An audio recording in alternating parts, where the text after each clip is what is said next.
BRICS, Brazil, Russia, India, China, and South Africa, represent some of the world's fastest growing economies. Together, they account for over 40% of global population and a significant portion of global GDP. But could their latest initiative, a common BRICS currency, reshape the global financial landscape? Potentially challenge the US dollars as the world's reserves currency. Means of US dollars began after the Bretton Woods Agreement in 1944, establishing it as the primary reserves currency.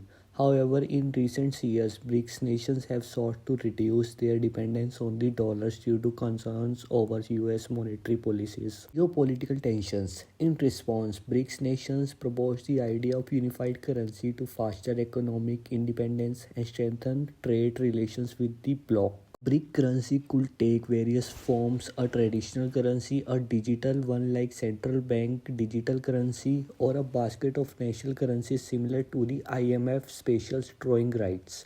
The use of blockchain technology might enhance transparency, security, making it a viable option in today's digital world. The currency could streamline trade among members nations, reduce transaction costs, and minimize exposure to US dollar fluctuations. It might also strengthen regional cooperations and provide smaller economies with a stable alternative to dollar dependency. The road is not smooth. Political differences, economic disparities, and varying levels of trust amongst BRIC nations could hinder progress.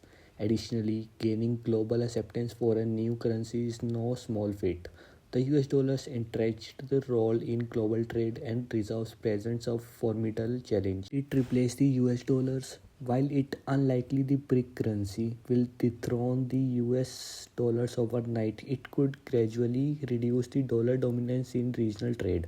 If more countries adopt it for bilateral agreements, we could see a shift in global financial power balance. Introduction of a BRIC currency marks a bold step towards financial diversification. Whether it succeeds in replacing the US dollars or coexists as a significant